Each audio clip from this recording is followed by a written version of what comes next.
اعوذ باللہ من الشیطان اللعین الرجیم بسم اللہ الرحمن الرحیم رب اشرح لی صدری ویسر لی امری واحلل عقدۃ من لسانی یفقهوا قولی ان اللہ وملائکتہ یصلون علی النبی یا ایہا الذین آمنوا صلوا علیہ وسلموا تسلیما۔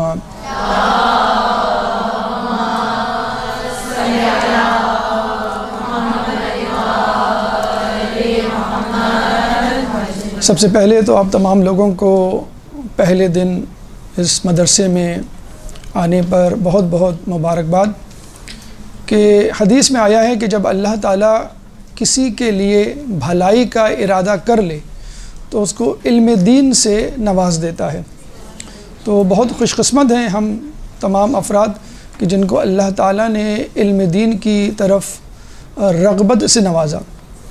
آج آپ کا کچھ لوگوں کا بلکہ شاید 65% لوگوں کا پہلا دن ہے، اور ہمیں یہ بتلایا گیا ہے کہ لوگ دور دراز علاقوں سے تشریف لائے ہیں، اور جن علاقوں کے نام بتائے گئے ہیں وہ یقیناً یہاں سے 20-25 کلومیٹر دور ہیں۔ تو اللہ تعالیٰ آپ کو اس مسافرت اور ان مشکلات جن سے گزر کے آئیں، یہ تو ظاہری یا مادی مشکلات تھی، روحانی مشکلات سے بھی آپ گزرے ہوں گے، اور پھر جو ہے علم دین حاصل کرنے کے لیے آپ نے اس مدرسے میں قدم رکھا ہوگا۔ کرونا کرائسس اپنے عروج پر ہے، معاشی ابتری، سیاسی افراتفری، تمام قسم کی آزمائشیں اور ابتلاءات جو ہیں وہ ہمارے آس پاس موجود ہیں۔ تو سلام ہے ان لوگوں کو کہ جو ان پرآشوب صورتحال اور حالات سے مقابلہ کرتے ہوئے اپنے اپنے حالات پہ ڈٹے ہوئے ہیں، اپنے اپنے محاذ پہ ڈٹے ہوئے ہیں۔ موضوع ہمارا ہے موجودہ حالات اور ہماری ذمہ داریاں۔ اللہ تعالیٰ سورہ مدثر آیت نمبر 30، سورہ مدثر قرآن کا 74واں سورہ ہے، چیپٹر 74 ورس نمبر 30 میں فرماتا ہے وَعَلَيْهَا 19 اور اس یعنی جہنم پر 19 فرشتے، 19 فرشتے متعین ہیں۔ جب کفار نے یہ آیت سنی تو رسول اللہ کا بہت مذاق اڑایا اور یہ کہا کہ اللہ تعالیٰ کو 19 سے کیا غرض، 20 کر دیتا، 25 کر دیتا، اور 19 ہی کیوں، 1 یا 2 فرشتے کافی ہیں۔ تو جن لوگوں نے لفظ حروف یا عدد 19 کا مذاق اڑایا، آج وہ اپنی قبروں میں رو رہے ہوں گے کہ اللہ تعالیٰ نے 20ویں صدی کے 20ویں سال کووڈ-19 یعنی 19 کا سزا یا تحفہ کہہ لیجیے اس انسانیت کو دیا کہ جو اپنے گھمنڈ میں مبتلا ہے۔ اب کوئی سائنسدانوں سے نہیں پوچھ رہا کہ بھئی تم لوگوں کو 19 سے کیا غرض، اس کا نام کووڈ-20 رکھ دیتے، 25 رکھ دیتے، یا کوئی اور نام۔ 19 عجیب سا آڈ نمبر ہے، سب سے بڑا نمبر، پرائم نمبر کہ جو کسی سے ڈیوائیڈ نہیں ہوتا۔ بہرحال 19 کی کہانی ایک الگ کہانی ہے، لیکن صرف یہ بتانے کے لیے، غالباً ہو سکتا ہے یہ وجہ نہ بھی ہو، اس زمانے میں لوگوں کا امتحان لینے کے لیے جہنم کے 19 فرشتوں کا تذکرہ کیا گیا، اور اس 20ویں صدی کے گھمنڈی انسان کے لیے کووڈ-19 کا، جسے کہتے ہیں کہ آزمائش کا ایک تحفہ انسانیت کو دیا گیا۔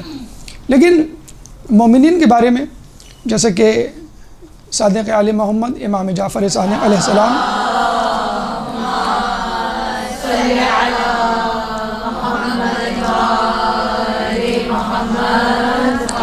جب ان کا وقت آخر آتا ہے، شہادت سے چند ہی ساعت پہلے ان کی کنیز ان کو دیکھ کے روتی ہے، تو امام فرماتے ہیں کہ تم کیوں رو رہی ہو؟ تو کنیز فرماتی ہیں کہ آپ کی حالت دیکھ کے، کیونکہ زہر نے ان کے تمام جسم پر اثر کر رکھا تھا۔ تو آپ نے فرمایا کہ دیکھو، مومن تو ہر حالت میں فائدے میں رہتا ہے، چاہے اس کے ہاتھ پیر کاٹ کے ایک جگہ ڈال دیا جائے، چاہے اس کو دنیا جہاں کی سلطنت دے دی جائے۔ تو مومن تو کسی حال میں نہیں گھبراتا، چاہے کرونا کرائسس ہو، چاہے جنگ عظیم ہو یا قتل و غارت۔ تو ہم جیسے مومنین جو صادق آل محمد کے ماننے والے ہیں، تو وہ ان کو کسی حالت میں گھبرانا نہیں چاہیے، اور نہ ہی خوشحالی اور خوشی کی حالت میں آپے سے باہر ہو جانا چاہیے۔ تو ہمارے لیے اللہ تعالیٰ نے کووڈ-19 کہہ لیجئے یا جہنم کے 19 فرشتے کہہ لیجئے، ایک وظیفہ دیا ہے جو اتفاق سے 19 حروف پر مشتمل ہے، اور وہ ہے بسم اللہ الرحمن الرحیم۔ اب اللہم صلی علی محمد۔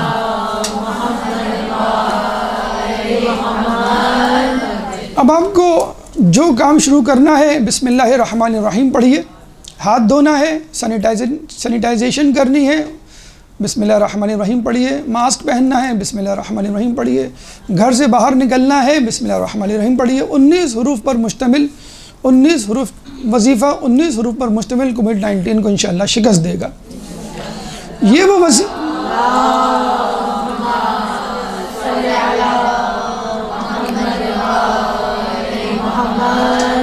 اس وظیفے کی افادیت کا اندازہ اس بات سے لگا لیجئے، ایک کافرہ نے اس بسم اللہ کو پڑھا تھا تو وہ نمرود کی آگ سے بچ گئی تھی۔ جب ابراہیم علیہ السلام کو نمرود کی آگ میں ڈالا گیا اور نمرود اپنے تمام خاندان، عزیز و اقربا اور اپنے سفیروں کے ساتھ تماشا دیکھنے کے لیے محل کی چھت پر گیا تو اس کی بیٹی بھی تھی۔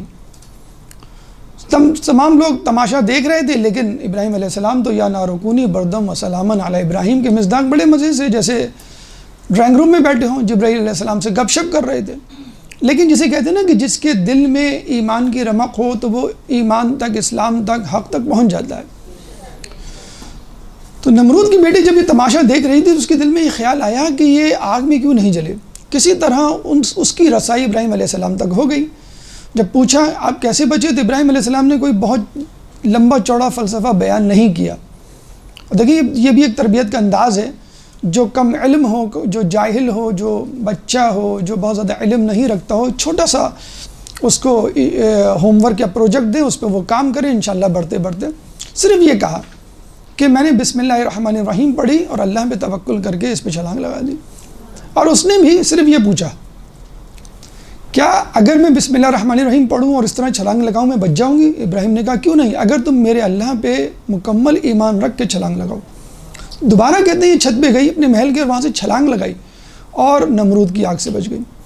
تو بسم اللہ الرحمن الرحیم ایک آزمودہ جسے کہتے ہیں کہ وظیفہ ہے، اور جسے کہتے ہیں کہ ہم تو اس عقیدے کے ماننے والے ہیں کہ جن کے بارے میں کہا گیا ہے کہ جو غم حسین میں روئے گا اس کا آنسو اگر گال تک بھی پہنچ گیا تو اس پہ جہنم حرام، اور اس آنسو کو جہنم کی آگ میں ڈال دیا جائے تو جہنم کی آگ ٹھنڈی ہو جائے۔ یہاں ابراہیم علیہ السلام کو نمرود کی آگ میں ڈالا جا رہا ہے تب نمرود کی آگ ٹھنڈی ہو رہی ہے، یہاں عزادار کے آنسو کو ڈالا جا رہا ہے۔ تو یہاں بھی یہ بحث اب ختم ہو جانی چاہیے کہ ابراہیم افضل کہ علی افضل۔ ابراہیم دنیا کی آگ کو بجھا رہے ہیں اور یہاں علی کا ماننے والے کے آنسو کو جہنم کی آگ کے لیے استعمال کیا جا رہا ہے۔ اللہم صلی علی محمد۔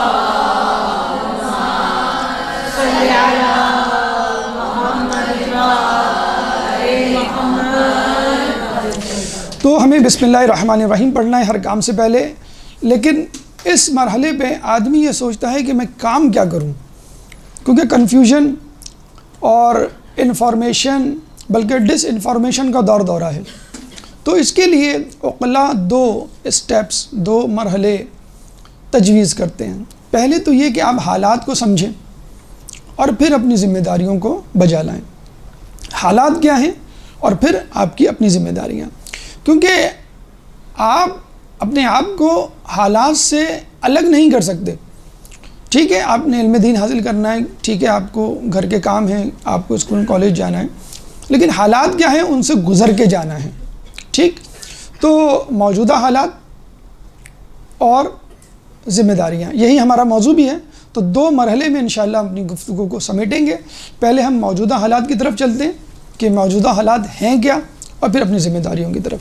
موجودہ حالات، کرونا کرونا کرونا، اس کے علاوہ کچھ نہیں، لیکن حقیقت یہ ہے کہ کچھ کرو تو نا۔ یعنی اب کرونا کا مقصد یہ نہیں ہے کہ بس آپ گھر میں ہاتھ پیر باندھ کے بیٹھ جائیں، آپ کو کچھ کرنا ہے، اور پھر تو حکومت بھی کہہ رہی ہے کرونا سے ڈرنا نہیں لڑنا ہے۔ تو پہلے اس کرونا کو سمجھ لیجئے. ان حالات میں بحیثیت طالب علم، بحیثیت مومن، بحیثیت انسان آپ کی کیا ذمہ داری ہے؟ کرونا کیا ہے؟ کچھ لوگ کہتے ہیں، ابھی میں اندر آیا تو مجھ سے فوراً پوچھا جانا گا سر آپ اس کرونا پہ بلیو کرتے ہیں؟ تو ہم نے کہا اس کرونا پہ بھی بلیو کرتے ہیں اور اس کے پیچھے جو سازش ہے اس پہ بھی بلیو کرتے ہیں. تو دیکھیے کچھ لوگوں کا کہنا ہے کہ کرونا ایک سازش ہے، کچھ لوگ کہتے ہیں کرونا ایک سزا ہے، کچھ لوگ کہتے ہیں کرونا ایک آزمائش ہے، اور کچھ بعید نہیں 2 in 1 یا all in 1 موبائل میں بہت سارے فنکشنز ہوتے ہیں ایٹ دا سیم ٹائم. تو یہ کرونا ان تینوں چیزوں پر مشتمل ہو، مثلا کسی کے لیے سازش ہو، کسی کے لیے سزا ہو اور کسی کے لیے آزمائش ہو. تو پہلے ہم دیکھ لیتے ہیں کہ کرونا کس طرح سازش ہے، کرونا یا موجودہ حالات بطور سازش.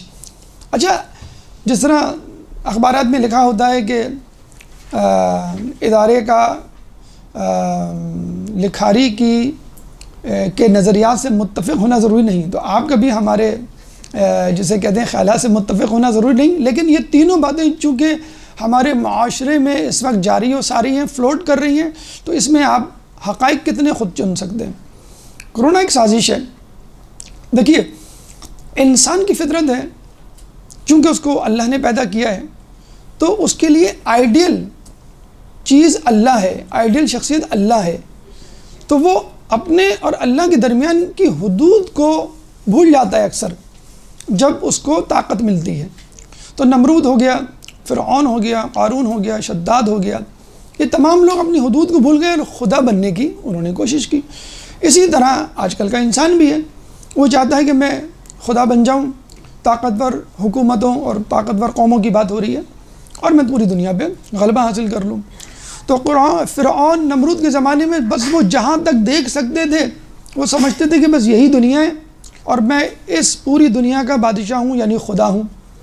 تو آج کل کا انسان چونکہ ٹرانسپورٹ اویلیبل ہے، مواصلات، سیٹلائٹس، ذرائع ابلاغ اویلیبل ہیں، تو کہتا ہے کہ نہیں میں جہاں رہتا ہوں اس کے علاوہ بھی دنیا ہے، اس کے علاوہ بھی بر اعظم ہے، اس کے علاوہ بھی ممالک ہیں. تو وہ چاہتا ہے کہ تمام چیزوں پہ، تمام ملکوں پہ قبضہ کر لے. تو قبضہ کرنے کے مختلف طریقے ماضی میں رائج رہے. پہلے تو یہ تھا کہ بھئی آپ جو ہیں وہ دھاوا بول دیں کہیں پہ اور اس جگہ کو اپنی کالونی بنا لیں، کولونیلزم جسے کہتے ہیں. تو فرانس والے جو ہیں وہ چلے گئے افریقہ کی طرف، اور انگریز جو ہیں وہ بر صغیر اور وسط ایشیا کی طرف، مڈل ایسٹ کی طرف، عرب ممالک کی طرف آ گئے.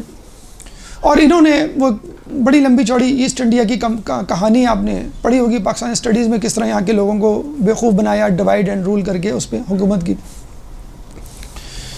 جب انہوں نے دیکھا کہ بھئی اس میں انرجی، پیسہ اور ذلت بھی ہے، کیونکہ عوام کو پتہ چل جاتا ہے جلد یا بدیر کہ یہ باہر کے لوگ ہیں اور یہ کبھی بھی ہمارا بھلا نہیں چاہیں گے بلکہ ہم کو نچوڑیں گے اور ہمارا استحصال کریں گے، ایکسپلائٹیشن کریں گے.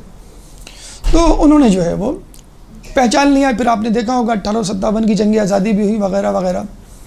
انہوں نے وائنڈ اپ کیا اور واپس چلے گئے. پھر انہوں نے کہا کہ ہمارے جانے کے بعد بھی ہم ایسے حکمران یہاں چھوڑ جائیں گے یا ایسی اسٹریٹجی چھوڑ جائیں گے کہ یہ لوگ آپس میں لڑتے رہیں اور بات ہماری ہی مانیں، ہماری غیر موجودگی میں.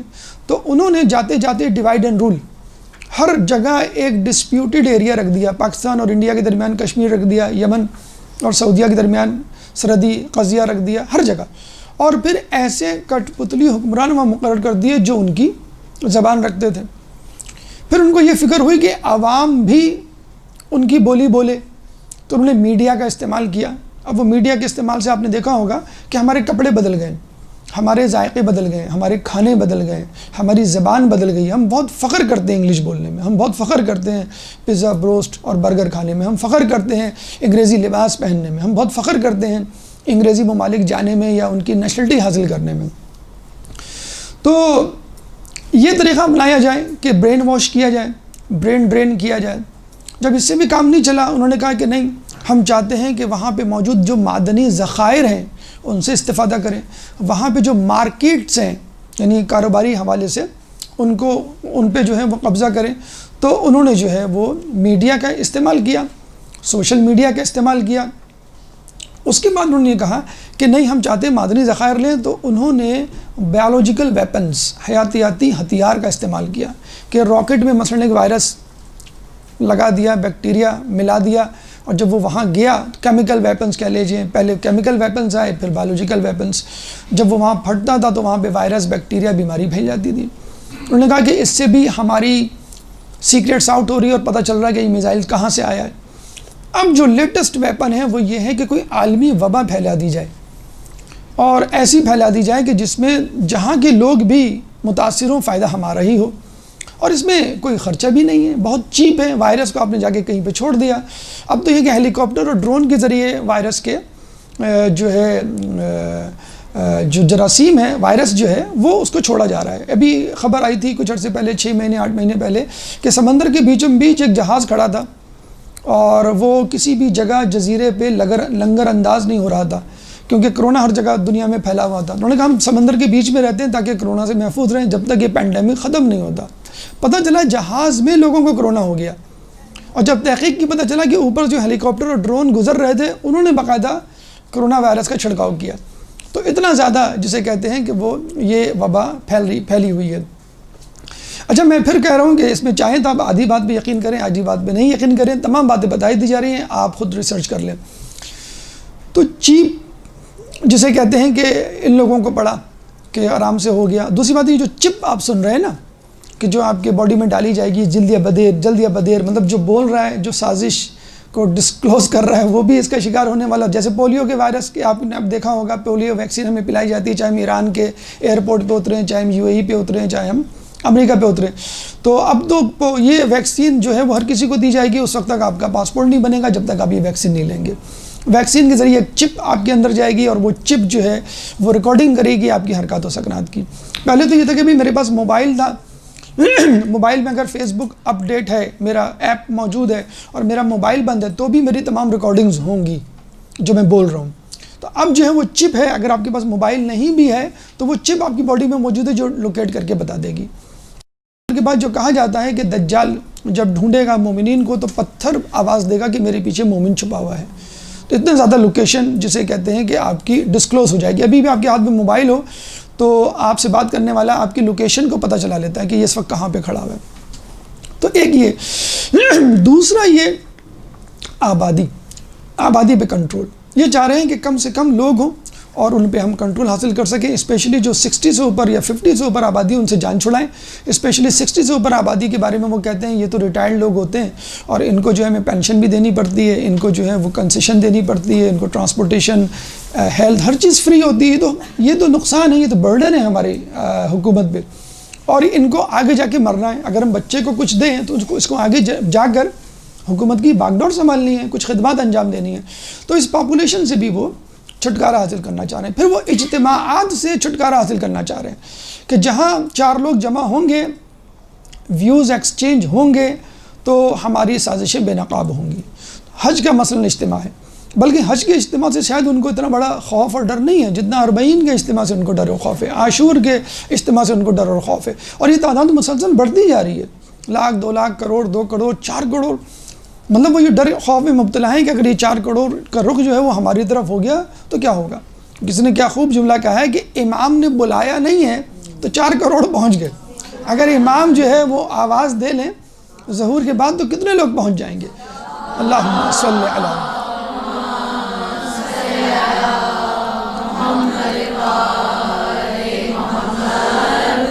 تو یہ اجتماعات اور سازش۔ اچھا چلتے چلتے میں ورڈ آف ماؤتھ بھی آپ کو بتا دوں، ایک امریکن سے، ایک پاکستانی نژاد امریکی سے میری بات ہوئی تو اس نے ایک عجیب بات بتائی۔ میں آپ کو ڈرا نہیں رہا، خوف میں مبتلا نہیں کر رہا، لیکن حقیقت نہیں تو کچھ سچ ضرور ہے۔ قریب میں بیٹھا ڈرائیور میرے ساتھ تھا، وہ بات کرتے کرتے انگلش بولنے لگا تو مجھے بڑی حیرانی ہوئی۔ اس نے بتایا میں کیلیفورنیا سے آیا ہوں اور یہاں پہ خالی وقت میں کریم چلاتا ہوں، گاڑی چلاتا ہوں۔ تو جب کرونا کی بات چلی تو اس نے کہا میں آپ کو ایک بات بتاؤں، لیکن یہ بات کسی میگزین وغیرہ میں نہیں ہے، ڈاکیومنٹڈ نہیں ہے، ورڈ آف ماؤتھ ہے اور وہاں بات بہت مشہور ہے امریکہ میں۔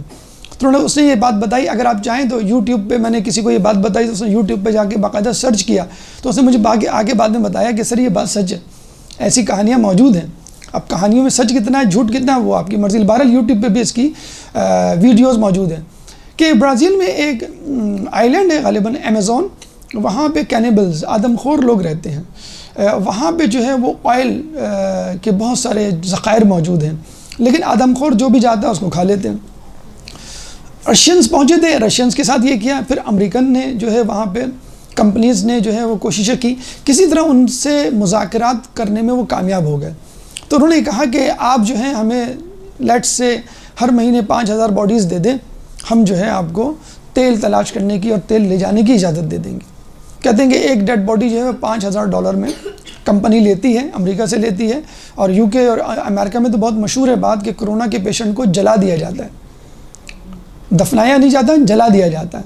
اور کرسچنز اور جو غیر مسلم ہیں ان کو تو کوئی ایسی فکر ہی نہیں ہے، تو کوئی پوسٹ مارٹم بھی آپ نہیں کر سکتے کنفرم کرنے کے لیے. نمبر 1. نمبر 2، باڈی کہاں گئی، راکھ کے اوپر آپ فاتحہ تو نہیں پڑھ سکتے، یا راکھ کہیں دفنا کے بتایا تو نہیں جائے گا بھئی یہ ہے جگہ آپ آ جائیں. تو مطلب you don't know where is your relative, جو مر چکے ہیں بیچارے. پاکستان میں تو پھر بھی دفنا دیا جاتا ہے. آپ کے یہاں جو مقامی ہاسپٹل ہے اس کے بارے میں تو کہا جاتا ہے کہ اس کی وین ایمبولنس آتی ہے آپ کے گھر کے دروازے پہ، دروازہ کھول کے آپ کو بتایا جاتا ہے یہ ہے آپ کے ریلیٹیو جو مرحوم ہو چکے ہیں، اور دروازہ بند کر کے وہ گاڑی جا رہی ہوتی ہے تو لوگ روکتے ہیں، بھئی خیریت کہیں گے، نہیں بس آپ کو اجازت نہیں ہے. تو وہ بڑے لڑ جھگڑ کے لوگوں نے کہا ہے کہ ہم نے ڈیڈ باڈی نکلوائی ہے، اس کو غسل دلوایا اور اپنے سامنے دفنایا ہے، ورنہ تو یہاں پہ بھی یہ کھیل شروع ہو چکا تھا. بہرحال یہ ایک ورڈ آف ماؤتھ والی بات تھی، یہ بھی ہم نے آپ کو بتا دی. یہ ایک سازش ہے، لیکن ہم دیکھتے ہیں کہ اس سازش میں وہ لوگ بھی لپیٹ میں آئے جو اس سازش کے بانی تھے یا تانے بانے بن رہے تھے. امریکہ اور یورپ، انگلینڈ میں، کینیڈا میں بھرپور طریقے سے کرونا پھیلا ہوا ہے، اور جس کے اوپر سب سے زیادہ الزام دھرا جا سکتا ہے وہ اب رخصت ہو گیا، بڑے بے آبرو ہو کے تیرے کوچے سے ہم نکلے. تو کہنے کا مقصد یہ ہے وَمَكَرُوا اللَّهُ وَاللَّهُ خَيْرُ الْمَاكِرِينَ. تم اپنی چال چلو، ہم اپنی چال چلیں گے، اللہ اپنی چال چلے گا، اور اللہ چال چلنے میں بہترین ہے. سورہ آل عمران آیت نمبر 54. سورہ آل عمران قرآن کا تیسرا سورہ ہے، چیپٹر 3 ورس نمبر 54. تو اس میں گھبرانے کی ضرورت نہیں ہے. اگر استعمار، دشمنان دین، دشمنان اہل بیت اگر آپ کو مٹانے کی طاقت رکھتے تو مٹا چکے ہوتے. بنو امیہ، بنو عباس کے حکمران ان سے زیادہ ظالم و جابر تھے. یہ اس دور کے حکمران تو کچھ بھی تھا، جابر الدابر. تو بالکل گھبرانے کی بات نہیں ہے. یہ آیت کو ذہن میں رکھیے، وَمَكَرُوا اللَّهُ وَاللَّهُ خَيْرُ الْمَاكِرِينَ. سازش. نمبر 2، کچھ لوگ کہتے ہیں یہ سزا ہے. بلا شبہ یہ سزا بھی ہو سکتی ہے. دیکھیے نمرود کو گھمنڈ تھا اپنی حکمرانی پر.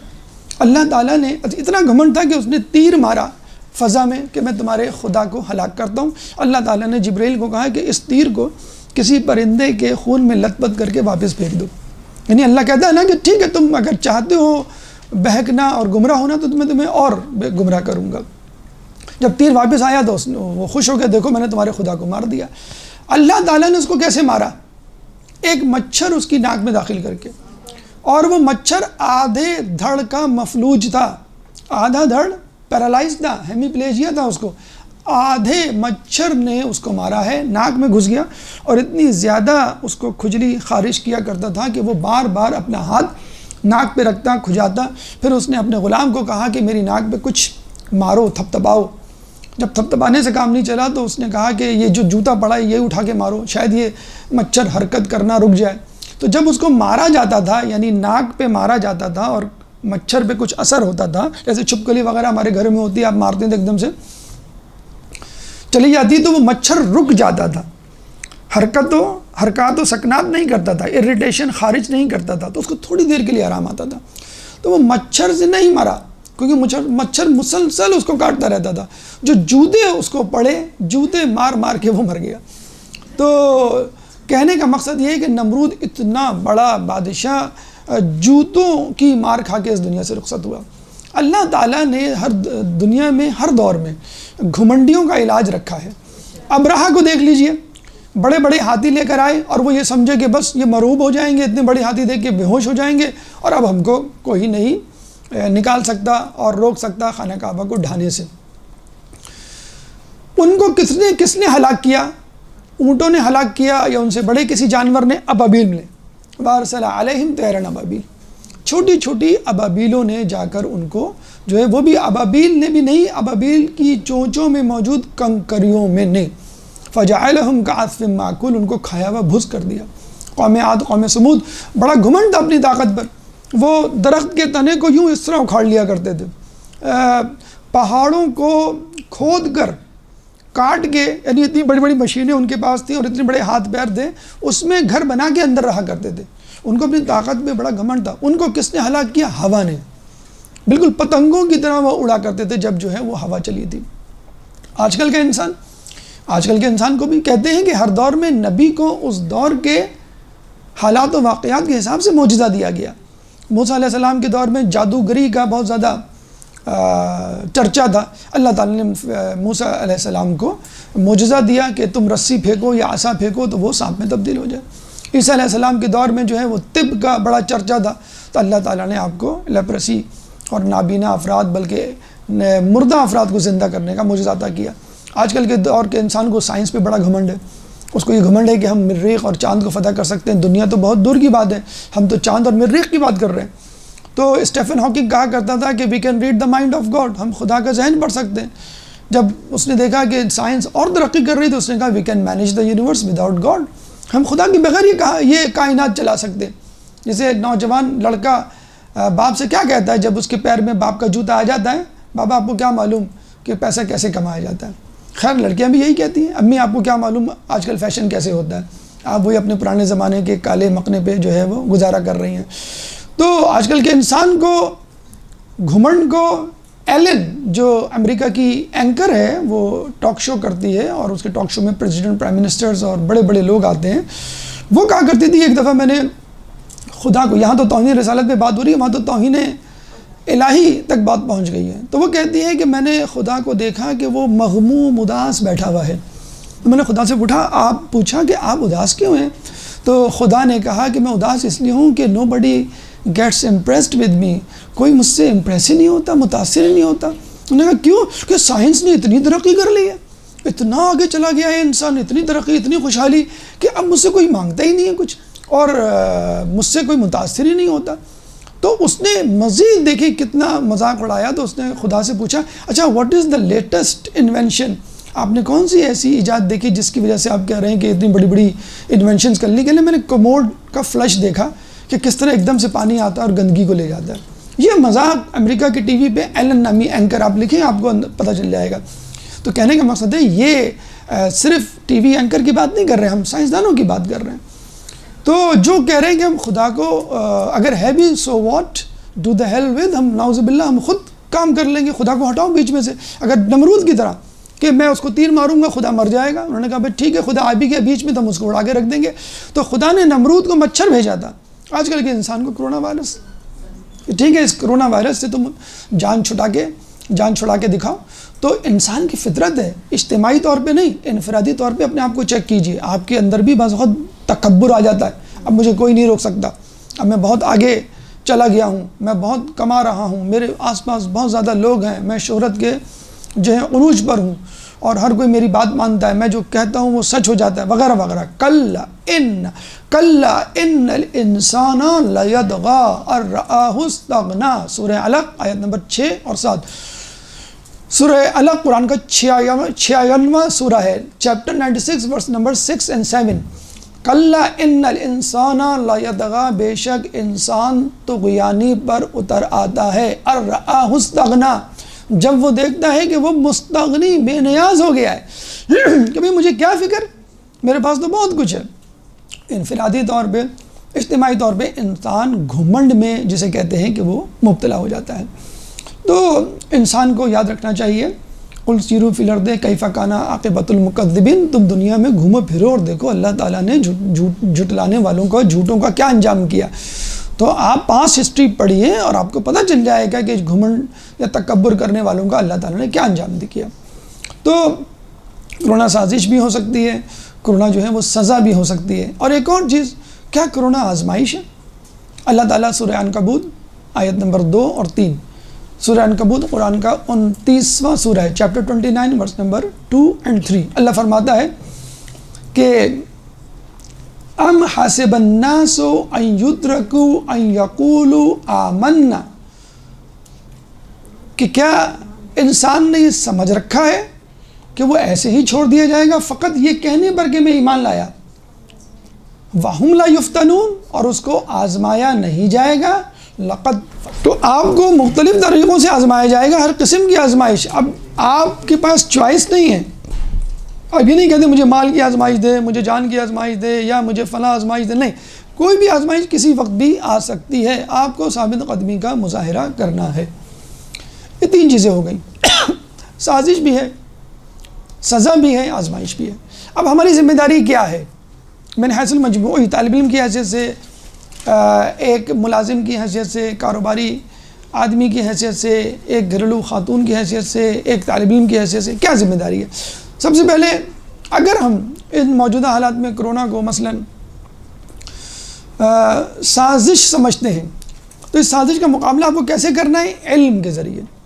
وہ علم کہ جو آپ کو حالات سے باخبر کرے، جس کو ہم عام فہم زبان میں معلومات کہتے ہیں. اس معلومات کو بہت احتیاط سے استعمال کرنا ہے.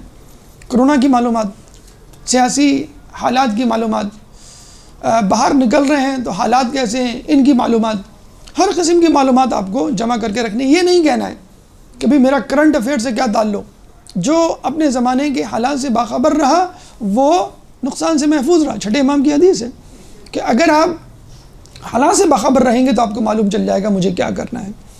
آپ فتنوں سے بچے رہیں گے. بڑی خوبصورت حدیث جس کا مفہوم یہ ہے کہ آنے والے زمانے میں فتنوں کی اتنی بہتات ہوگی کہ اگر کوئی شخص اپنے گھر کی کھڑکی سے فتنے کو دیکھنے کی کوشش کرے گا تو فتنہ اس کو اچک لے گا. تو اکثر ہم یہ کہتے تھے کہ کیسے ممکن ہے آدمی گھر میں بیٹھا ہے بس کھڑکی کھول کے تو دیکھ رہا ہے. تو کھڑکی کا اردو ترجمہ کریں آپ، وہ ونڈو 98 بھی ہو سکتی ہے، ونڈو XP بھی ہو سکتی ہے. تو یہ ونڈوز جو اینڈرائڈ میں موجود ہے، کمپیوٹر میں موجود، یہ آپ کو بہکاری ہے کہ نہیں؟ انسان صبح مومن ہوگا، شام کو کافر ہوگا، شام کو کافر ہوگا، صبح مومن ہوگا. ہمارے ساتھ ہوتا ہے کہ نہیں ہوتا ہے؟ پہلے قدم کھڑاتے تھے، اب انگلیاں لڑکھڑاتی ہیں کی بورڈ پہ. کہاں سے کہاں پہنچ جاتا ہے. یوٹیوب پہ مظہر قائم کا لیکچر تلاش کرنا تھا اور وہ اس میں ایڈ آیا. ایڈ تو خیر قائم میں نہیں آتا ہے، لیکن یہ ہے کہ کسی اور جگہ آپ پہنچ گئے. اب لفظ فاطمہ لکھیں، آپ کو دیکھیے گوگل کیا کیا دکھا دے گا. لفظ محمد لکھیں، آپ کو گوگل کیا کیا دکھا دے گا. تو کہنے کا مقصد یہ ہے کہ یہ فتنہ ہے. انہی فتنوں سے بچنے کے لیے کہا گیا ہے کہ علماء سے رابطہ استوار کیجئے. آپ کو کوئی نہیں بتائے گا، گوگل نہیں بتائے گا. گوگل آپ کے سامنے رکھ دے گا آپشن، اور ظاہر سی بات ہے آدمی جو ہے وہ گناہ کی طرف جائے گا. گناہ کی طرف جانا بالکل ایسے ہی جیسے پہاڑ سے نیچے آنا. تو اسی لیے کہا گیا علماء سے رابطہ استوار کیجئے، مدارس اور مراکز سے قریب رہیے تاکہ آپ کو پتہ چل سکے. اگر آپ مسئلہ پوچھیں گے بھی نہیں تو رات میں کیا گیا گناہ آپ کا سر جھکا دے گا جب آپ نیک لوگوں میں بیٹھ رہے ہوں گے. جب کسی عالم، کسی استاد یا مجلس یا محفل میں بیٹھے ہوں گے تو آپ کو وہ گناہ یاد آئے گا کہ یہاں کتنی اچھی باتیں ہو رہی ہیں اور کل رات میں کس مشغلے میں مصروف تھا. تو اگر آپ کو ان فتنوں، اچھا یہ بھی ہم بتلا دیں آپ کو، بہت سے کام، بہت سی موویز، بہت سی کلپس، بہت سی چیزیں، بہت سے ایڈورٹیزمنٹ ایسے ہیں جن کے بارے میں آپ سوچتے ہی رہ جاتے ہیں کہ یہ غلط ہے کہ صحیح ہے، اور 45 سیکنڈ گزر جاتے ہیں. ٹک ٹاک کا ٹائم تو کم از کم ختم ہو جاتا ہے. وہ 45 سیکنڈ میں جو کرنا تھا وہ اپنا کام کر گیا. یعنی اتنا زیادہ اس 45 سیکنڈ کو یوٹیلائز کیا گیا ہے، مس یوز کیا گیا ہے کہ ایک لڑکی کے 1 کروڑ سے زیادہ فالوور. اب آپ دیکھیں، کوئی عالمہ ہو، کوئی معلمہ ہو، کوئی عبادت گزار ہو، ایک جسے کہتے ہیں بازاری عورت کہ جس کو یہاں پاکستان چھوڑ کے پھر جاپان جا کے پناہ لینی پڑتی ہے، اسی طرح اور دوسرے لوگ. تو اداکاروں کے، بازاری لوگوں کے، کامیڈینز کے، آپ دیکھیں کروڑوں فالوورز. کتنا اخلاقی انحطاط کا شکار ہے ہمارا معاشرہ. اچھے اچھے لوگ فنی ویڈیو کلپس کے پیچھے جو ہے. تو ان فتنوں سے دیکھیں، یہ فتنے اس لیے میں کہوں گا کہ پتہ نہیں چلتا، سوچنے میں یہ بات آتی نہیں، آدمی ڈیسائیڈ نہیں کر پاتا یہ دیکھوں کہ نہیں دیکھوں. اسی کو تو کہتے ہیں فتنہ. اور اللہ تعالیٰ سورہ بقرہ آیت نمبر 191 چیپٹر 2 ورس نمبر 191 میں فرماتا ہے وَالْفِتْنَةُ أَشَدُّ مِنَ الْقَتْلِ. فتنہ قتل سے زیادہ بڑا گناہ ہے. فتنہ یعنی جس کے بارے میں ڈیسائیڈ نہ ہو سکے کہ یہ صحیح ہے کہ غلط، دیکھوں کہ نہ دیکھوں. میں نے کہا نا پہلے تو 1 گھنٹے کا ڈرامہ تھا، 5-10 منٹ میں آپ ڈیسائیڈ کر لیتے تھے نہیں یہ دیکھنے کی چیز نہیں ہے. اب 45 سیکنڈ میں آپ کیا ڈیسائیڈ کریں گے؟ اور وہ چیز ختم بھی ہو جاتی ہے. آپ کہتے ہیں بھائی ہنسنے ہنسانے کی چیز تو ہے. شقی ہو جاتا ہے انسان ہنسنے ہنسانے سے. 5ویں امام جب ہنستے تھے، ہنستے تو ہم نہیں کہیں گے اللہم صلی علی محمد عجل فرجہم، وہ مسکراتے تھے تو کہتے تھے فوراً اللہم لا تمقتنی، اللہ مجھے چھوڑنا مت۔ صرف مسکرانے پہ ہمارا امام، ایک شخص چوتھے امام کے پیچھے جاتا ہے، ان کی نقل کرتا ہے چلنے میں، اور ان کی ابا اتار کے پہن لیتا ہے اور ان کی ایکٹنگ کرتے ہوئے چلتا ہے۔ امام پیچھے مڑ کے دیکھتے ہیں تو بھاگ جاتا ہے، لوگوں سے پوچھتے ہیں یہ کون ہے؟ کہنا یہ کامیڈین ہے، یہ مزاح کرتا ہے اور اس سے پیسہ کماتا ہے۔ آج کل کے کامیڈین بھی یہی کر رہے ہیں۔ تو امام نے کہا اس کو کہہ دینا کہ قیامت کے دن وہ شخص سب سے زیادہ افسوس کرے گا کہ جس نے اپنا کام، اپنا وقت فضول کاموں میں خرچ کیا ہو۔ یہ نہیں کہا جس نے جہاد نہ کیا ہو، جو بے نمازی ہو، جس نے زنا کیا ہو، جس نے جھوٹ بولا ہو، جس نے چوری کی ہو، یہ نہیں کہا، جس نے اپنا کام فضول کاموں میں خرچ کیا۔ کیوں؟ فضول کاموں کے بارے میں پتہ ہی نہیں چلتا۔ تو یہ فتنہ ہے، والفتنۃ اشد من القتل۔ پھر علم دین جو حقیقی علم ہے اس کے بارے میں کہا گیا ہے العلم نور، علم جو ہے وہ نور ہے جو ہمیں بتاتا ہے راستہ کیسا ہے۔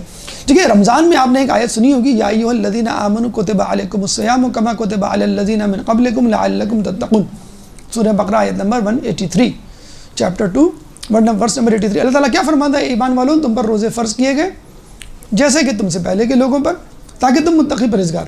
اب ہم نے رمضان میں کیا سمجھ لیا تھا کہ تقوی از دا ٹارگیٹ، بس تقوی حاصل ہو گیا، دیٹس اٹ، اب چھوڑ دیں سب کچھ، تقوی بھی ختم اور علم بھی ختم، عبادت بھی ختم، بس ہمیں بیٹھ کے آرام کرنا ہے۔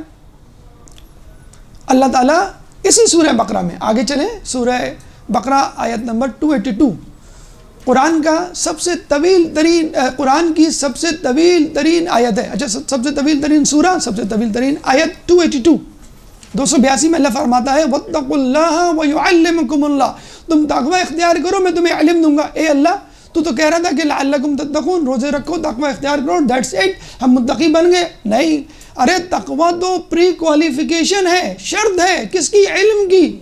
علم ہے سفر، یہ ایسا کہہ لیجیے جیسے گاڑی آپ کو مل گئی، اب آپ سفر شروع کریں، اب گاڑی لے کے آپ گھر میں بیٹھ گئے، ارے گاڑی لے کے گھر میں نہیں بیٹھنا، سفر شروع کرنا، اب آپ کو تقوی مل گیا، اب آپ اس تقوی کی سواری میں دنیا اور جہاں کی سیر کیجیے۔ واتقوا اللہ ویعلمکم اللہ، حدیث میں آیا ہے کہ جو چیزیں اگر تم کو معلوم ہے تم ان پہ عمل کرو تو اللہ تعالیٰ ان چیزوں کا علم دے گا جو تمہیں نہیں معلوم۔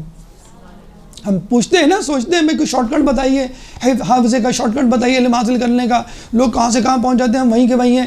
آپ اس لیے وہیں کے وہیں ہیں، آپ نے پچھلا ہوم ورک نہیں کیا ہے، استاد آگے نہیں پڑھاتا۔ ایکسرسائز نمبر 3.2 کی نہیں سر مجھے 3.3 کروا دیں، بیٹا میں کیوں 3.3 کراؤں، 3.2 تو آپ نے ابھی فنش نہیں کی، آپ کو کیسے سمجھ میں آئے گا؟ تو جب ہمارا تقوی ہی پچھلا ہوم ورک حلال حرام ہی کمپلیٹ نہیں ہوتا تو میں آگے کیسے بڑھوں گا؟ مجھ میں اتنی سکت نہیں ہے کہ میں آگے بڑھ سکوں۔ جب تک پچھلا نوالا حلق سے نہیں اترے گا، ماں دوسرا نوالا نہیں دیتی۔ تو واتقوا اللہ ویعلمکم اللہ۔ ابھی میں سیرت نبوی کے حوالے سے معجزات پڑھ رہا تھا تو بڑی اچھی ایک تعویل کہتے ہیں کہ رسول اللہ کے 4,500 اللہم صلی علی محمد وعلی محمد وعجل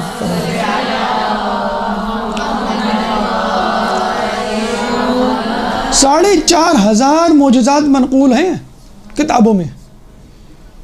چند معجزات آپ نے پڑھے ہوں گے لیکن وہ مکمل نہیں ہیں، لیکن ایک معجزہ جس کے بارے میں جو ہے تعویلات کی گئی اور اس کو بہت خوبصورتی کے ساتھ علم سے جوڑا گیا اور بہت اچھا لگا، میں آپ کے سامنے پیش کرتا ہوں۔ رسول اللہ کا سایہ نہیں تھا۔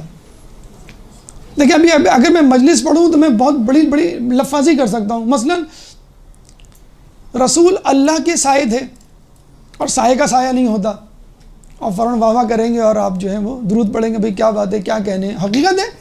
کیوں کہ اللہ کہتا ہے، یعنی جو حدیث کا مفہوم ہے کہ جب انسان کمال بندگی پہ پہنچ جاتا ہے تو اللہ اس کی آنکھ بن جاتا ہے، وہ نہیں دیکھتا، اللہ دیکھتا ہے۔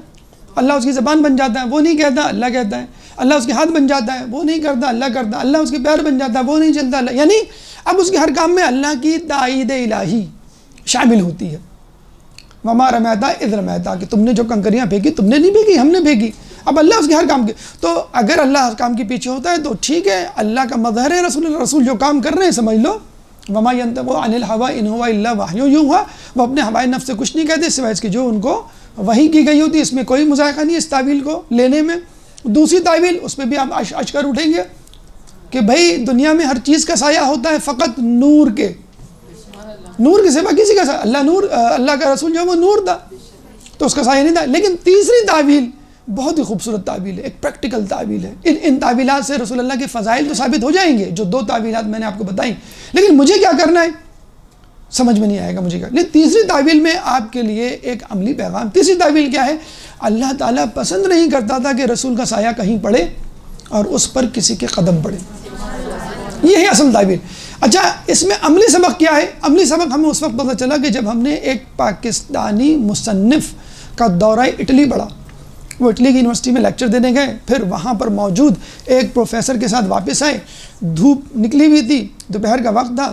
وہ برآمدے میں جا کے کہیں ٹھہر گئے، بات کرنے لگے تو سورج ان کے آگے تھا، ان کا سایہ پیچھے پڑ رہا تھا. اب انہوں نے نوٹ کیا جو بھی اسٹوڈنٹ پیچھے سے گزرتا چھلانگ مار کے گزرتا، جو آگے سے گزرتا وہ صحیح گزرتا. وہ سمجھے شاید یہ کراچی یونیورسٹی میں آ گیا ہوں، لوگ مذاق اڑا رہے ہیں، جس طرح ہمارے یہاں اساتذہ کا مذاق اڑایا جاتا ہے.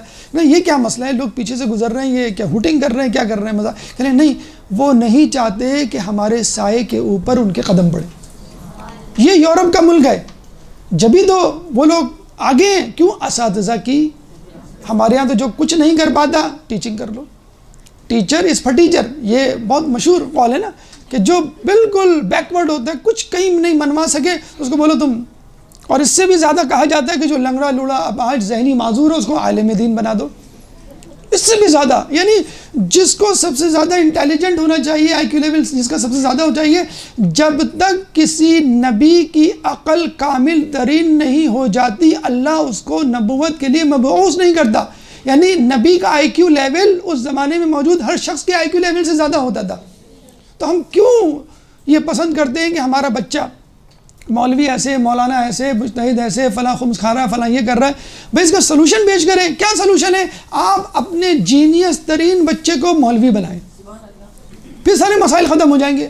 ہم ڈاکٹر بناتے ہیں، ہم انجینئر بناتے ہیں، ہم آئی ٹی پروفیشنل بناتے ہیں، اور جو بچہ کہیں نہ جا سکے اس کو جو ہے وہ مدرسے میں ڈالتے. کیسے؟ آپ کو گاربیج کم گاربیج آؤٹ. جو چیز اندر جائے گی مشین سے وہی چیز تو باہر نکلے گی. تو اتنا زیادہ وہاں پہ رسپیکٹ کی جاتی ہے. ایک اور مصنف کے بارے میں پتہ چلا کہ ان کو لیکچرر کے بارے میں کہ انہوں نے جو ہے ٹریفک کی وائلیشن کی، کچھ وہ ہو گیا، ان سے عدالت نے طلب کیا، ایک دن لیٹ پہنچے تو جج نے غصے میں کیا کہ وائی یو آر لیٹ، آپ کی پیشی تو کل تھی، یو ور کال یسٹرڈے. تو کہنے لگے کہ میں یونیورسٹی میں لیکچرر ہوں، کل میرا لیکچر تھا یونیورسٹی میں اس لیے میں نہیں آ سکا. ارے وہ جج اچھل کے اپنی جگہ پہ کھڑا ہو گیا اور اس کے ساتھ تمام وکلا، تمام حاضرین محفل کھڑے ہو گئے. Are you a teacher? Sorry to say like this. اس سے معذرت کی جج نے کہ آپ ٹیچر ہیں، مجھے پتہ نہیں تھا. ایک اور ادیب امریکہ کے، آپ جتنا برا بھلا کہہ رہے ہیں امریکہ اور یورپ کو، بہرحال علم کے قدردان ہیں، اساتذہ سے محبت کرتے ہیں. یہ علم کی قدردانی اور علم سے محبت ہے جو آگے پہنچے ہیں، جن کی وجہ سے ہمیں جوتے پڑ رہے ہیں، جو اس قابل ہو گئے ہیں کہ وہ ہمیں ذلیل اور رسوا کر رہے ہیں اور ہم ذلیل اور رسوا ہونے کے لیے تیار ہیں. وہ بڑی بے دردی سے جو ہے وہ پاکستانیوں کو تو آپ کو معلوم ہے کس طرح لگیج چیک کیا جاتا ہے. وہ لگیج چیک کر رہا تھا، لگیج چیک کرتے کرتے کتاب ملی، اس نے کتاب پلٹ کے دیکھی تو پیچھے مصنف کی تصویر جو کھڑا ہوا تھا، یعنی خود مصنف، ان کا بیگیج چیک ہو رہا تھا. تو اس نے کہا are you author, are you writer of this book? کہنے لگا ہاں میں اس بک کا آتھر ہوں، رائٹر ہوں. کہنے سوری میں نے آپ کا سامان چیک کیا، ویری سوری. اور دوبارہ اس نے ان کا سامان چیک کر ان کو بغیر چیکنگ کے آگے بھیج دیا. تو یہ عزت ہے. ہمارے ایک دوست ہیں، وہ ریسرچ کرنے گئے ڈاکٹر، تو وہاں پہ ان کو $1500 ملتے تھے. وہ جب یہاں پر آئے تو میں نے کہا امریکنز بڑے میٹلسٹک ہوتے ہیں. کہنے لگا سوری سر برا نہیں منائیے گا، پاکستانی زیادہ میٹلسٹک ہوتے ہیں. میں نے کہا کیسے؟ کہ جب سے میں آیا ہوں لوگ میری تنخواہ پوچھ رہے ہیں، کتنا کماتے ہو، کتنا کما لیا، کون سی گاڑی ہے. تو کہنے لگا سر جب میں نے گاڑی لی تھی تو جب میں اپنی ٹیچر کی گاڑی دیکھتا تھا تو اس ٹیچر کی گاڑی سے پہلے چیک کرتا تھا کہ میرے آس پاس میری ٹیچر کی گاڑی تو نہیں ہے. اگر میری ٹیچر کی گاڑی ہوتی تو وہ میں اپنی گاڑی ہٹا کے کہیں دور پارک کرتا. تو میں نے اس کو حوصلہ دیا، کندھے پہ ہاتھ رکھا کہ بیٹا کوئی ایسا مسئلہ نہیں ہے، تمہارے پاس بھی نئی گاڑی آ جائے گی، پروفیسر بنتے بنتے انشاءاللہ تم اتنا کما لو گے. کہنا نہیں سر میری گاڑی میرے پروفیسر کی گاڑی سے اچھی ہے. یہ ہے امریکہ جس کو آپ گالیاں دیتے ہیں. ٹرمپ کو گالیاں دیں اور انشاءاللہ اب جو بائیڈن آئے گا اس کو بھی گالیاں دیں گے آپ، جو بھی نہیں. لیکن عوام وہ جسے کہتے ہیں نا کہ امریکہ کی ترقی کا راز لیوائز جینز نہیں ہے، جینیٹک ریسرچ. امریکہ کی ترقی کا راز ڈسکو کلبز نہیں ہیں، لائبریریز ہیں. ہم نے گناہوں کو پکڑ لیا ہے کہ شاید ہم گناہوں میں ملوث ہو کے جو ہے ہم آگے نکل جائیں گے. تو آپ علم حاصل کریں گے، عالم کی عزت کریں گے، کتابوں کو ٹائم دیں گے، تو اللہ تعالیٰ ضرور آپ کو ترقی پسند قوموں کی صف میں شامل کرے گا. درود پڑھ دے محمد والے محمد.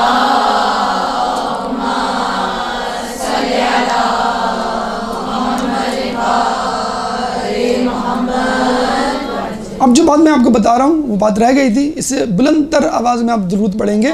نہیں ابھی نہیں، ابھی مجھے بتانے دیں بات. نہیں ابھی بتانے دیں بات، پھر آپ پڑھیے گا.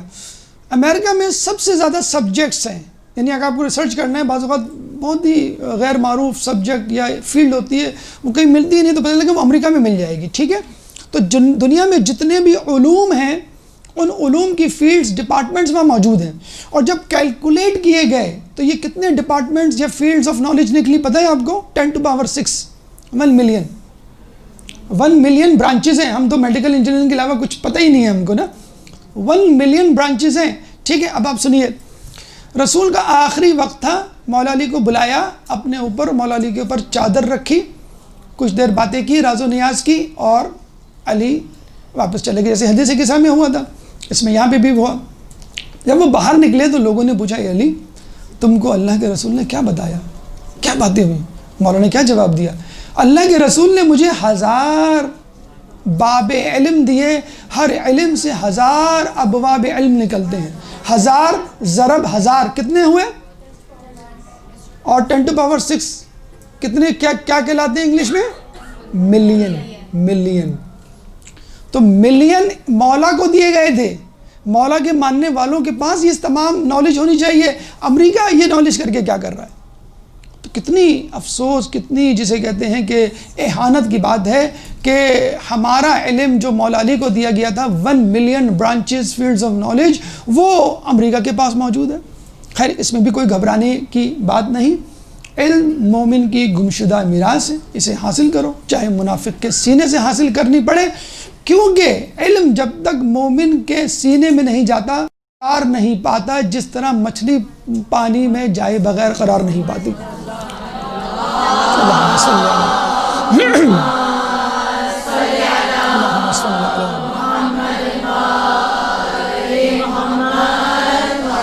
اگر یہ سزا ہے تو بھی گھبرانے کی ضرورت نہیں ہے.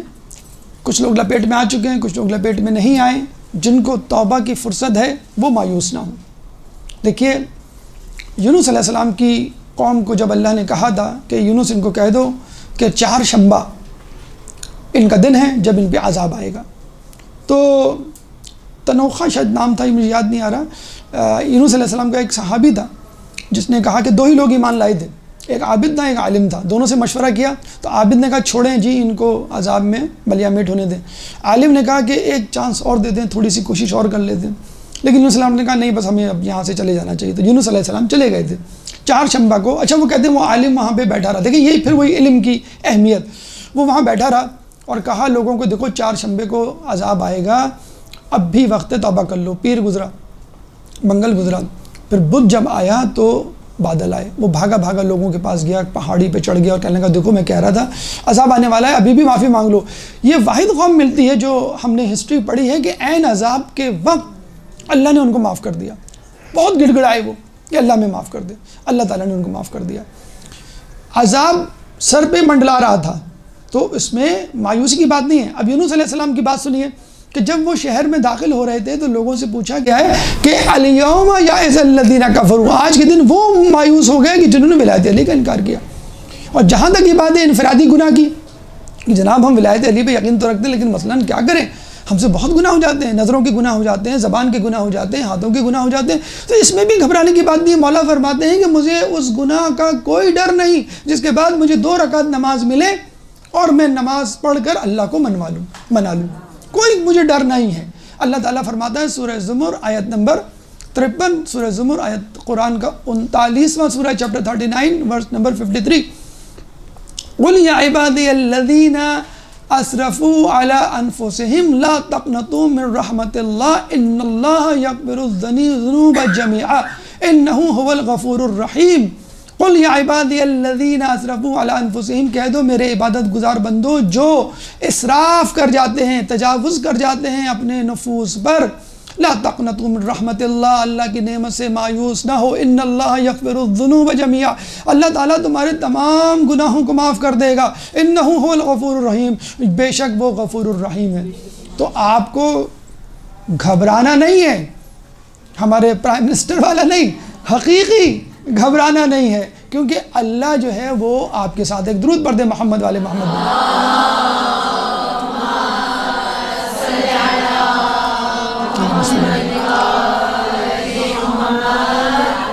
اگر یہ آزمائش ہے تو بھی فکر کو کوئی بات نہیں، صبر۔ چھٹے امام کا ہم نے آپ کو سنا دیا ہے۔ کون سا ایسا وقت گزرا ہے جن میں شیعان علی بے محب اہل بیت پر مصیبت کا وقت نہیں آیا ہو؟ بنو امیہ بنو باز کے زمانے کے مظالم اس سے زیادہ سخت تھے، اب تو پھر بھی کوئی سخت نہیں ہے۔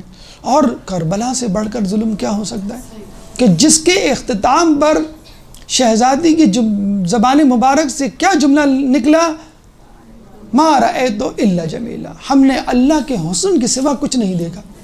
تو صبر کیجئے، اور اگر اس سے زیادہ کر سکتے ہیں تو شکر کیجئے کہ آپ کو اللہ تعالیٰ نے اس قابل سمجھا کہ آزمائش میں مبتلا کیا۔ بس آخر میں ایک پیغام کہ کتنی مصیبت کیوں نہ آ جائے، کتنی شکست و ریخت کا سامنا ہو، کتنی ہی بری جسے کہتے ہیں کہ آپ کو بیماری لگ جائے، نقصان ہو جائے، آخری فتح ہماری ہوگی۔ کہتے ہیں کہ جب امام کا ظہور ہوگا، اللہم صلی علی محمد،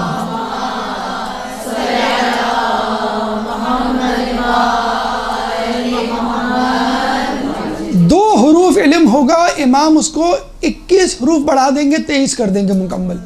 کیسے؟ اپنے چاہنے والوں کے سر پہ ہاتھ رکھیں گے، عقل کامل ہو جائے گی۔ اب ان کا عقل کا ظرف اتنا وسیع ہو جائے گا کہ تمام کا تمام علم سمیٹ لے گا۔ جو 21 سال تک پہنچ جائے گا اور جس نے علم دین نہیں حاصل کرا ہوگا، حلال حرام نہیں سیکھا ہوگا، امام اس کو کوڑے سے سزا دیں گے۔ تو وہاں بات پھر وہی آ جاتی ہے علم کی۔ اور ایک عجیب حدیث، آپ اس کو 2 طریقے سے لے سکتے ہیں۔ دیکھیں آج کل تمام انرجی سولر انرجی میں کنورٹ ہو رہی ہے، آپ نے دیکھا ہوگا۔ آج کل جو ہے بلب جل رہے ہیں، گاڑیاں چل رہی ہیں، بڑے بڑے تجربات ہو رہے ہیں، لوگوں نے سولر پینل لگا لیے ہیں۔ کہا یہ جا رہا ہے کہ پیٹرول، ڈیزل، گیس، ہر قسم کی، حتیٰ کہ الیکٹریسٹی بھی ختم ہو جائے گی، سولر انرجی سے سارا کام ہوگا۔ یعنی سورج source of energy, source of life. حقیقت میں سورج آلریڈی سورس آف لائف ہے، لیکن ایک عجیب حدیث ہم پڑھتے ہیں امام کے ظہور کے وقت، جب امام ظہور کریں گے تو پوری دنیا سورج سے بے نیاز ہو جائے گی۔ اب وہ علم کا سورج ہوگا یا ایندھن کا ہوگا یا نعمتوں کا ہوگا، لیکن ہم اللہ سے دعا کرتے ہیں کہ اس سورج سے مکمل طور پہ استفادہ کرنے کی توفیق عطا فرما۔ یا اللہ جو کچھ سنا اور پڑھا اس پہ عمل کرنے کی توفیق عطا فرما، علم دین حاصل کرنے کی توفیق عطا فرما، تعلیمات اہل بیت کو گھر گھر پہنچانے کی توفیق عطا فرما، جو پریشان حال ہیں ان کی پریشانی کو دور فرما، جو بے روزگار ہیں ان کو رزق حلال عطا فرما، جو رزق حلال کما رہے ہیں ان کے رزق حلال میں برکت عطا فرما، جو زندان میں ہیں ان کو رہائی عطا فرما، جو گمشدہ ہیں ان کو پیاروں سے ملا، جو سفر میں ہیں ان کو منزل تک پہنچا۔ دنیا میں جہاں جہاں لوگ ظلم و ستم کا نشانہ بنے ان سے ظلم و ستم کو دور فرما۔ کرونا اور جس بھی بیماری میں لوگ مبتلا ہیں، بیمار کربلا کے صدقے ان سے اس بیماری کو دور فرما۔ ربنا تقبل منا انک انت السمیع العلیم وتب علینا انک انت التواب الرحیم برحمتک یا ارحم الراحمین۔